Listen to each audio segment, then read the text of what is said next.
यह कहानी बिहार के एक सुदूर गांव की है, जहां मोबाइल नेटवर्क तो क्या, बिजली तक नहीं थी। जहां शमन रहता था। शमन वो लोग होते हैं जो आत्माओं से बातें कर सकते हैं और लोगों की बीमारियों को ठीक कर सकते हैं। कोई तांत्रिक कहते हैं शमन इंसानों की दुनिया और आत्माओं की दुनिया के बीच का जरिया होते हैं। मरे हुए लोगों की आत्मा की मुक्ति दिलाता है। ऐसा ही दिवेश लोगों की अतीत को देख सकता था। बचपन से ही आत्माओं को देखने और सुनने की शक्ति मिली थी। इस गांव में एक बड़ा और पुराना बरगद का पेड़ था, जिसके नीचे कोई भी रात में नहीं जाता था।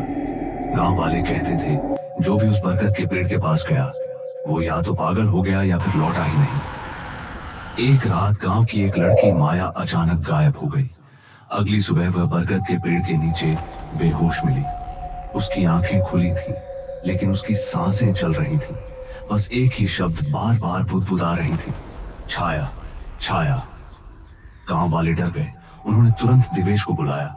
जब दिवेश माया के पास गया और उसका हाथ छुआ तो उसे जोर का झटका लगा। उसकी आंखों के सामने अंधेरा छा गया और एक धुंधली सी महिला की परछाई दिखने लगी।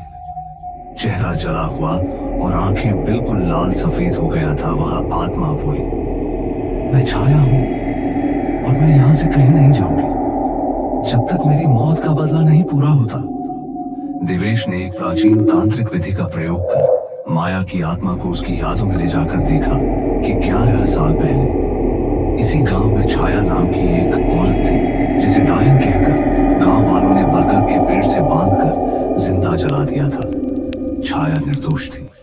असली दोषी गांव का सरपंच था, जिसने अपने गुनाह छुपाने के लिए उस पर इल्जाम लगाया।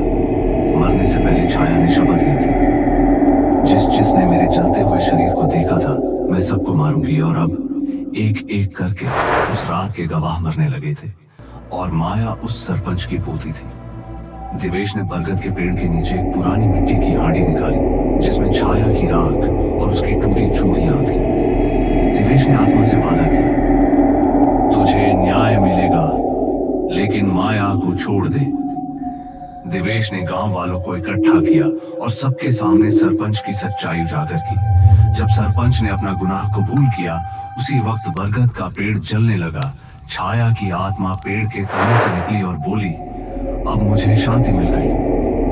उसके बाद वह धुएं में बदल गई और हमेशा के लिए चली गई। माया अब ठीक थी, लेकिन बरगद का पेड़ अब राख बन चुका था।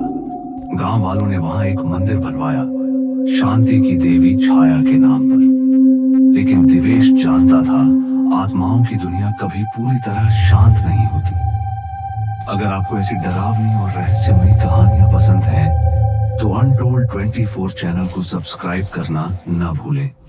अगली बार हम मिलेंगे एक और आत्मा से, एक और रहस्य के साथ।